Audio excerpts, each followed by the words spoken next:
Race 1, I do not have a runner. I have done a little bit of inquiring on the ground here in Zim as to what a lot of these are first timers of Bridget's stepping out for the first time. New Galaxy, I think, is the right one to go with. She has got the experience. She was beaten by Bella Grosso by 2 lengths, but he has come out and won another race thereafter. So he is an improving sort, making his way through the handicaps. Out of the Bridget's first timers, I think Borrowdale is the right one. She's jocked up accordingly, but I have heard that she thinks that this is quite a quick filly and will be quite useful in the maidens. She would have preferred 1,000 or 1,100. I think 1,200 might be a stretch far for her first start. That's for Bridget to step her up with confidence.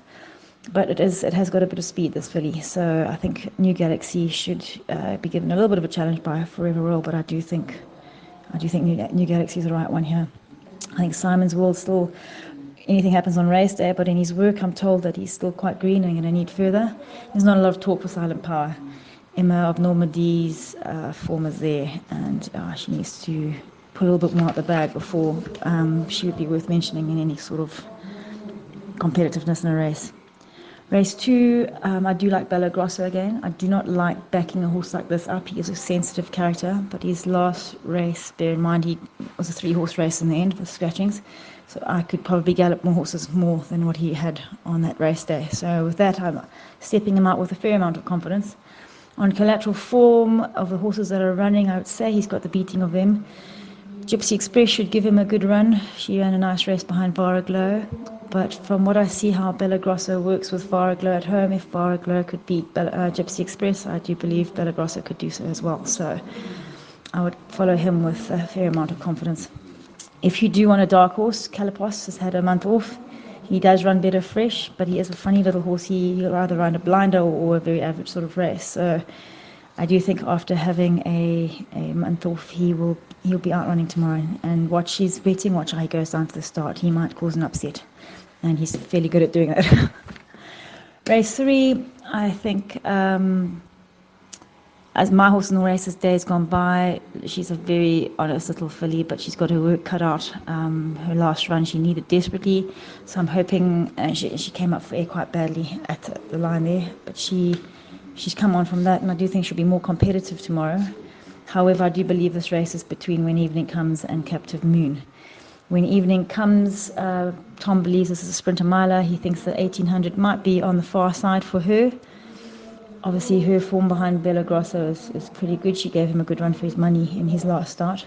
Captive Moon just got beat by Cutback, but I do think Thomas's tactics of taking that to the front could have just found that horse out. I think there's more to come from there. He's not an easy ride, but he's done nothing wrong really since he's come up from Zim. So I do think tomorrow I prefer Captive Moon over When Evening Comes. And then her usual Duchess of War, days gone by, Bruce's Spirit will follow up behind them, I think. Race 4, I know there's a lot of talk for Nandine and she's done nothing wrong. I still don't think the handicap has got on top of her, but if you look at her beating Cutback by 1.75 lengths, and Action Zone getting beat by Abayan by 1.75 lengths, I would have to say Action Zone comes into this race with very strong form, and I do make him the horse to beat. Power Range as well, he will try. We're going further than his best. He does seem to do really well over the 1,200, 1,400 metre trip. But his owners are on course and they wanted to see him run, so we've popped him in a race that he qualified for. And he's a genuine old horse. He never gives me a bad race. So he will be competitive again. But I do think Action Zone is the right one to go from Nandine and Power Ranger. Race 5, I know that the tipsters all seem to love Borrowdale. I don't think that you can really look further than Jubilee again. He's got impeccable form. The horse that gave him a run for his money last meeting, Admiral's Chance is not in this race. You've got Reigning Again and Tradition. They're all coming with decent form. Star Glow would probably need, she'd need to improve a little bit more to turn the tides on him, even with his weight turnaround. Borrowdale might be the right one with the low weight, but he, like I say, he's an older horse. He's come back into training. He's done absolutely nothing wrong, and he's very well. He's come out of his races full of confidence and very well in himself. But I just don't know if he's quite that league to take on a horse of Jubilee yet. So, I think Jubilee from Reigning Again and Borrowdale there. Buster Barnes going into the Guineas. Obviously, on paper, he should be able to win this at a rising trot.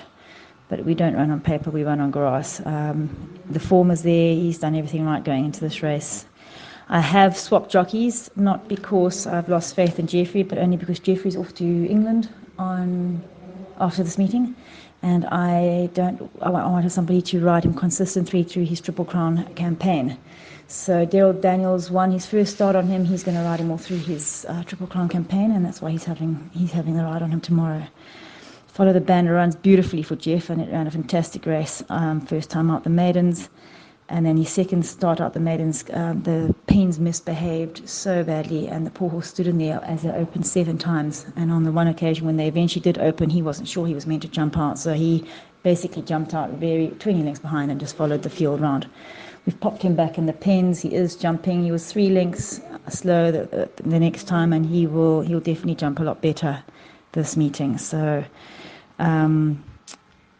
take a line through that last run. He should still give these other 2, Trust Me and Pair of Aces, a run for their money tomorrow. But Buster Barnes, to be honest with you, he's not as well as I would like him. His coat's gone a little bit off. He's wintering and got a few little niggles through his back that the physio has been working hard on.